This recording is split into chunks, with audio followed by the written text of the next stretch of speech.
안녕하세요. 한국보험보장연구소의 고정소장입니다. 오늘은 저해지 중심 보험에 대해서 이야기를 나눠볼까 합니다. 금융상품에는 분명히 이점들을 갖고 있는데요. 이런 이점들을 우리가 가져가기 위해서는 그에 따른 책임이나 의무감이 따릅니다. 모든 금융상품에는 이렇듯 이점, 이득이 있고 또 반대로 그거에 대한 책임이 따르는데요. 이 두 가지 면을 잘 보고 금융상품을 선택해야지만 좋은 금융상품을 가져갈 수 있다고 생각을 합니다. 그래서 저해종신보험에 대해서 오늘 좀 알아볼까 하는데요. 저해지종신보험 말 그대로 해지 환급금이 낮은 종신보험을 말합니다. 해지 환급금이 낮다라는 건 좋지 않은데요. 아는 부분인데 그렇다면 어떤 면이 좋은가요? 어떤 면이 좋냐면 일반 종신보험 대비해서 보험료가 저렴합니다. 그러면 보험료가 얼마나 저렴하냐? 저해종신보험 두 가지 형태가 있는데 50%형이 있고 70%형이 있는데 통상 50%형은 표준형 대비 14% 정도, 그리고 70%형은 약 7% 정도 보험료가 더 저렴합니다. 그러면 이 50%형, 70%형이 뭔지 일단 말씀을 드려볼게요. 우리가 종신보험을 가입할 때 표준형으로 가입하는 경우가 있고 저해지형으로 가입을 한다라고 한번 가정을 해보겠습니다. 표준형을 100%라고 가정을 할 때 저해지는 두 가지 형태로 나타날 수 있습니다. 제가 오늘 그 저해종신보험 이야기하는 기준은요. 가장 먼저 출시해서 배타적 사용권을 받았던 아이생명보험사의 상품을 기준으로 할 거고요. 40세 남성 기준으로 주계약 1억을 가입했다고 가정하고 월납 20년 납 기준으로 한번 가정을 해보겠습니다. 표준형의 종신보험을 가입하고요. 그 다음에 10년 시점에 해지했을 때 해지환급금이 예를 들어서 1,000만 원이라고 한번 가정을 한번 해보겠습니다. 빅스비가 자동으로 실행을 하네요. 그러면 저해지 종신보험의 70% 50%가 뭐냐? 표준형 상품 대비해서 해지 환급금이 700만 원, 500만 원이라는 얘기입니다. 예. 여기서 혼동하시면 안 될 게 뭐냐면요. 표준형의 보험료보다 저해지 종신보험의 보험료가 저렴합니다. 그렇기 때문에 여기서 말하는 70% 50%가요. 저해지 종신보험의 환급률을 얘기하는 것이 아닙니다. 이 70% 50%는 표준형의 환급금에 대비해서 그 퍼센트로 나타낸 거고요. 실제 저해지 종신보험의 납입원금 대비 그 해지 환급률은요. 70%형으로 가입하면 63% 정도 되고요. 50%형으로 가입하면 48.5% 정도 됩니다. 여기 이제 10년 시점입니다. 따라서 저해지 종신보험은 보험료가 7%, 14% 저렴한 대신에 중도에 예를 들어 10년 시점에 이제 그 해지를 하게 되면 해지 환급금이 표준형 대비해서 70%, 50%로 매우 떨어지는 상품입니다. 다시 말씀드리면 중간 해지하면 매우 큰 손해로 이어질 수 있습니다. 하지만 우리가 뭐 보험을 가입할 때 해지하려고 가입하는 사람은 없겠죠. 일단 그 기준을 명확히 아셔야 됩니다. 그러면 보험료가 7%, 14% 저렴한 게 어느 정도 많이 저렴한 것인가에 대해서 한번 이야기 한번 나눠보도록 하겠습니다. 우리가 표준형으로 가입할 경우 앞서 말씀드린 것처럼 이 기준을 할 경우는요. 월 보험료가요. 22만 8,920원입니다. 예, 월 보험료가요. 그러면 앞서 말씀드린 것처럼 70%형이 있고 50%형이 있다고 말씀드렸죠. 70%형으로 가입하면 7% 정도 싸니까요. 실제 보험료가 약 한 16,000원 정도 싸고요. 50%형은 월 32,000원 정도 저렴합니다. 그다지 많이 저렴하지 않다라고 생각하실 수 있는데 월 32,000원이면요. 1년이면 거의 실제 그 계산해 보면은 한 36, 7만 원 돈 되죠. 그리고 20년 납이니까 240개월로 계산하면 이게 총 납입 보험료가 768만 원을 저렴하게 내는 겁니다. 그런데 납입을 완료하면 20년 납을 완료하면요. 표준형으로 가입했건 70%형으로 가입했건 50%형으로 가입했건 납입이 완료된 시점에는 5,174만 원으로 해지 환급금이 동등하게 되는 겁니다.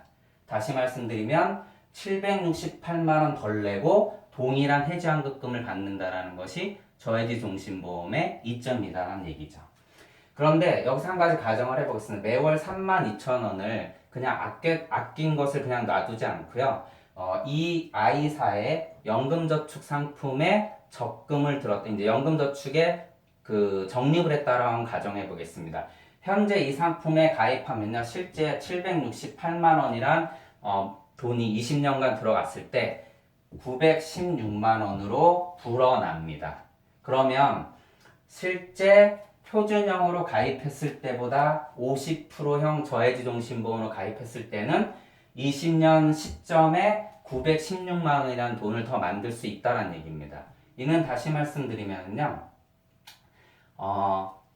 종신보험이라는 것은 가장의 유고 시 경제적 부담을 해소하기 위해서 이제 가입을 하는 건데, 은퇴 시점에 예를 들어서 그 종신보험의 사망 니즈가 이제 떨어지게 되면 그 당시 적립금을 연금 전환할 수가 있는데, 그 연금 전환 준비금이 약 900만 원, 916만 원 더 늘어날 수 있다는 얘기입니다. 그렇기 때문에 저해지 종신보험은요, 가입하고 유지만 잘 한다라면은 매우 좋은 상품으로 결국은 20년이나 납입하는 보험이라는 상품을 가입할 때 부담을 많이 덜어줄 수 있는 상품인 것이면 확실합니다. 그런데 여기서 이제 한 가지 짚고 넘어갈 게 뭐냐면, 과연 20년 보험을 유지하는 것이 쉬운가? 우리가 이걸 한번 생각해 볼 필요가 있는데요. 실제 우리나라의 이제 그 보험개발원 통계자를 보게 되면은요, 그 일반 연금 상품 같은 경우 유지율이 5년 유지율을 한번 말씀을 드려볼게요. 40%고요. 변액보험이 약 6%, 그리고 안보험이 55%, 그리고 종신보험은 약 한 40% 정도가 좀 안 됩니다. 그 정도로 매우 유지율이 낮습니다. 더 중요한 거는 현재 기준으로 잡은 아이생명보험사의 85차월 종신보험의 유지율은요, 33% 정도밖에 안 됩니다. 10명 중에 7명 정도는 중간에 보험을 해지한다는 겁니다. 그럼 이 저해지 종신보험을 해지했을 때는 어떻게 될까? 다시 말씀드리면은 저해지 종신보험을 판매하는 것은 보험사한테 부담이 될까 안 될까? 예, 부담이 됩니다. 예를 들어서 월 20만 원을 납입하는 그 종신보험 표준형과 16만 원을 납입하는 종신보험이 있다고 가정을 할 때, 보험사는 똑같이 사망보험금 1억에 대한 책임준비금을 10만 원씩 쌓아야 되거든요. 그렇다면 동일하게 10만 원을 빼면 나머지 6만 원을 갖고 이제 뭐 사업비라든가 여러 가지를 활용하기 때문에 부담을 가질 수 있습니다. 하지만 여기에 앞서 말씀드린 실제 뭐 85차월 장기 유지율을 대입해 버리면은 실제 이것이 누구의 이득이냐, 참 정답이 없는 얘기지만 가입할 때 이 부분을 꼭 한번 살펴볼 필요가 있다고 말씀을 드리는 겁니다. 보험이라는 게 해지하려고 가입하는 건 아니지만은 여러분도 잘 아실 겁니다. 우리나라가 88년도에 국민연금을 최초 도입을 했었습니다. 88년도에 도입을 했습니다. 그 당시 뭐라 그랬냐면 당신의 급여의 3%를 내게 주면은 내가 60세 은퇴할 때 그 당시 급여의 70%를 보장을 해주겠다라고 했는데, 아시다시피 지금 소득대체율 같은 경우는 지금 4.5%고요. 연금개 시점 65세에서 지금 뒤로 계속 미뤄지고 있고요. 그리고 소득대체율은 70%커녕 뭐 3, 40%도 되지 못하고 있습니다. 그러면 그 당시에 국민연금을 만든 사람들이 뭐 바보였나요? 아니면 국민을 속인 건가요? 그런 게 아니라 우리나라 경제가 가장 잘 나갔던 80년대 경제 성장률에 비춰서 국민연금 적립금을 충분히 불릴 수 있을 거라 생각했지만, 지금 뭐 경제 성장률 2%대도 미치기 어렵고, 그리고 금리는 1%대 초반을 달리고 있습니다. 물론 지금 잠깐 올라왔지만, 여하튼 장기적으로 이 경기는 예측할 수 없다라는 겁니다. 경기가 안 좋아지면요, 가계 경제는 굉장히 큰 타격을 받습니다. IMF 때 기억나시죠? 내 집값이 반토막 이하로 떨어지고 금리는 올라가서 금융비용은 엄청나게 늘어나고, 유학을 보낸 아이들한테 그 원달러율이 올라가서 결국은 동일한 자금을 보내주려고 해도 많은 돈, 즉 한국 돈이 많이 필요했다라는 거죠. 하지만 직장을 잃고 급여가 나오지도 않고 이러한 경제적 타격을 받게 되면요, 내 모든 자산이 같이 줄어들 수밖에 없다라는 겁니다. 그래서 장기적인 보험을 가입할 때는요, 처음에 가입할 때 월 20만 원짜리 종신보험이다. 그럼 월 20만 원짜리로 생각하지 마시고요. 이게 20년 납이면 4,800만 원짜리라고 생각을 하시고 장기간 유지할 수 있는 것에 대해서 초점을 갖고 가입을 하셔야 됩니다. 금융상품 중에 보험 상품이 일반적으로 가장 납입이 길거든요. 보험 상품을 가입한다라는 건요, 가정경제에서 가장 큰 캐시플로우의 움직임과 영향을 주는 것이라고 생각을 하셔야 됩니다. 그렇기 때문에 보험 가입할 때 이러한 점들을 꼭 한번 되새겨 보시고요. 지금처럼 저해지정신보험의 장점과 단점을 잘 파악하신 다음에 가입 금액을 적절히 조절하시고 월납입 보험료를 조절하시는 것이 보험을 장기 유지하고 손해를 덜 볼 수 있는 하나의 팁이라고 말씀을 드립니다. 자, 오늘 제가 세 번째 시간이었고요. 뭐 도움이 되셨을지 모르겠는데 다음에는 변액보험의 이제 수수료 부분도 좀 얘기할 거고요. 그리고 또 세일즈 스킬 같은 부분도 또 말씀을 드리도록 하겠습니다. 시청해 주셔서 감사합니다. 고맙습니다.